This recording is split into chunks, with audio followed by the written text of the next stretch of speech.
Doctor Baba Saheb Ambedkar ಅವರ ಚಿಂತನೆಗಳು, ತತ್ವಗಳು ಮತ್ತು ಕೊಡುಗೆಗಳನ್ನು ಎಷ್ಟು ಹೇಳಿದ್ರೂ ಸಾಲದು.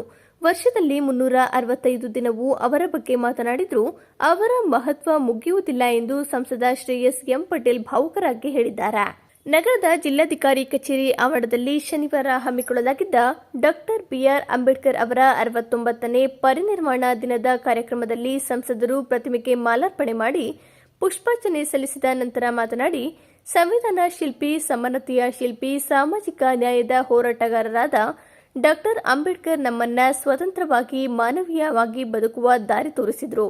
ಇಂದು ಜನರು ಹಕ್ಕು, ಸ್ವಾತಂತ್ರ್ಯಗಳೊಂದಿಗೆ ನೆಮ್ಮದಿಯಿಂದ ಬದುಕುತ್ತಿರುವುದು ಅವರು ನೀಡಿದ ಸಂವಿಧಾನದ ಬಲ ಎಂದು ಹೇಳಿದರು. ನಾವು ಎಲ್ಲರೂ ಮೊದಲು ಸಂವಿಧಾನವನ್ನು ತಿಳಿದುಕೊಳ್ಳುವುದು ಜವಾಬ್ದಾರಿ. ಅಂಬೇಡ್ಕರ್ ಅವರ ಆದರ್ಶಗಳು ನಮ್ಮನ್ನ ಇನ್ನಷ್ಟು ಪ್ರಗತಿಪರ ಸಮಾಜದತ್ತ ಕರೆದೊಯ್ಯುತ್ತದೆ. ಅಂಬೇಡ್ಕರ್ಗಳು ಹುಟ್ಟಿ ಬರಲಿ ಎನ್ನುವುದು ನಮ್ಮ ಸಂಕಲ್ಪವಾಗಿದೆ ಎಂದು ಸಮರ್ಪಣಾ ಕಾರ್ಯಕ್ರಮ ಪ್ರಗತಿ ಪಥದಲ್ಲಿ ಹಾಸನ ಅವರ ಕಾರ್ಯಕ್ರಮವನ್ನ ನಮ್ಮ ಹಾಸನ ವಿಜ್ಞಾನ ಕಾಲೇಜಿನಲ್ಲಿ ಹಮ್ಮಿಕೊಂಡಿದ್ದು ನಿಮಗೆಲ್ಲ ಗೊತ್ತಿರುವಂಥ ವಿಷಯ. ಎಲ್ಲ ಬಹುಸಂಖ್ಯೆಯಲ್ಲಿ ಈಗ 11 ಗಂಟೆಗೆ ಪಾಲ್ಗೊಂಡು ಕಾರ್ಯಕ್ರಮವನ್ನು ಯಶಸ್ವಿಯಾಗಿಗೊಳಿಸಬೇಕು ಮತ್ತೆ ಹಾಸನ ಜಿಲ್ಲೆಯ ಅಭಿವೃದ್ಧಿಗೆ ನೀವೆಲ್ಲ ಸಹಕರಿಸಬೇಕು ಅಂತ ವಿನಮ್ರವಾಗಿ ನಾನು ಮನವಿಯನ್ನು ಮಾಡ್ತೇನೆ. ನಮ್ಮೆಲ್ಲರ ಸುದೈವ ಡಾಕ್ಟರ್ ಭಾರತ ರತ್ನ ಅಂಬೇಡ್ಕರ್ ಅವರು ನಮ್ಮ ಜೀವನದಲ್ಲಿ, ನಮ್ಮ ದೇಶದಲ್ಲಿ ಜನಿಸಿದ್ರು ಮತ್ತು ಪರಿನಿರ್ವಾಣವನ್ನು ಸಹ ಹೊಂದಿದ್ರು. ಈ ದಿನವನ್ನು ನಮಗೆ ಸ್ವಲ್ಪ ದುಃಖಕರವಾಗ್ತದೆ. ಅವರು ಇನ್ನೂ ಸ್ವಲ್ಪ ವರ್ಷಗಳು ನಮ್ಮ ಜೊತೆಯಲ್ಲಿ ಇರಬೇಕಾಗಿತ್ತು. ನಮ್ಮ ದೇಶಕ್ಕೆ ಅವರ ಅವಶ್ಯಕತೆ ತುಂಬ ಇತ್ತು, ಜನತೆಗೂ ತುಂಬ ಅವಶ್ಯಕತೆ ಇತ್ತು. ಆದರೂ ಅವರ ಕೊಡುಗೆಗಳನ್ನು ನಾವು ಇವತ್ತು ನೆನಪಿಟ್ಕೊಳ್ತೇವೆ. ಅವರ ಪ್ರತಿಯೊಂದು ಅವರ ದೇಶಕ್ಕೆ ಮತ್ತು ಜಗತ್ತಿಗೆ ನೀಡಿರ್ತಕ್ಕಂತಹ ಕೊಡುಗೆಗಳು, ಅದರಲ್ಲೂ ನಮ್ಮ ಸಂವಿಧಾನದ ಜೀವಾಣ ಅಂತಲೇ ಹೇಳಬಹುದು. ಅವರ ಕೊಡುಗೆ ಅಪಾರ.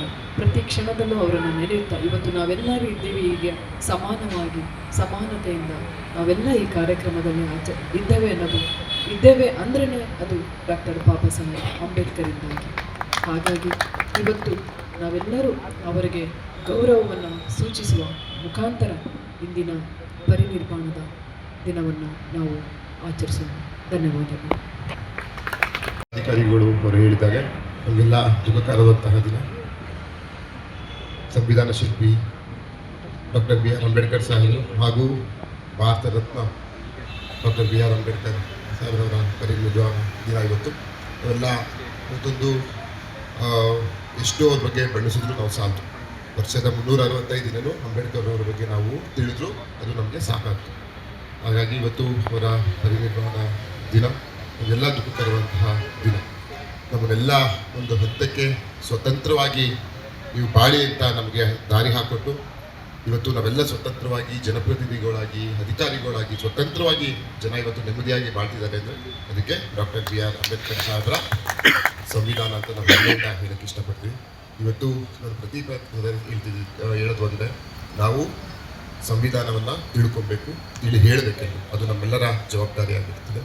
ನಾವು ಆಶಿಸೋಣ ಮತ್ತು ನಾವೆಲ್ಲ ಭಾವಿಸೋಣ, ಇಂಥ 1000 ಲಕ್ಷ ಅಂಬೇಡ್ಕರ್ ಅವರು ನಮ್ಮ ದೇಶದಲ್ಲಿ ಮತ್ತೆ ಜನಿಸಲಿ, ಅವರ ಹಾಕೊಂಡಿರುವ ಆದರ್ಶದಲ್ಲಿ ನಾವೆಲ್ಲ ಆ ದಾರಿಯಲ್ಲಿ ನಾವೆಲ್ಲ ಸಾಗೋಣ ಅಂತ ಹೇಳ್ತಾ ಈ ಕಾರ್ಯಕ್ರಮದಲ್ಲಿ ವೇದಿಕೆಯಂತಹ ನಮ್ಮ DC ಮೇಡಮ್ ಅವರು, CO ಮೇಡಮ್ ಅವರು ಹಾಗೂ ನಮ್ಮ ಉಪನಿರ್ದೇಶಕರು, ಸಮಾಜ ಕಲ್ಯಾಣ ಇಲಾಖೆ ಎಲ್ಲರಿಗೂ ನಮಿಸುತ್ತಾ ಹಾಗೂ ವೇದಿಕೆ ಮುಂಭಾಗತ್ತಿರುವ ಎಲ್ಲ ಸಮಾಜದ ಮುಖಂಡರುಗಳಿಗೆ, ಸಂಸ್ಥೆಯ ಅಧ್ಯಕ್ಷ ಪದಾಧಿಕಾರಿಗಳಿಗೆ ಎಲ್ಲರಿಗೂ ನಮಸ್ಕರಿಸುತ್ತಾ ಮಾತನಾಡುತ್ತೀನಿ. ಎಲ್ಲರಿಗೂ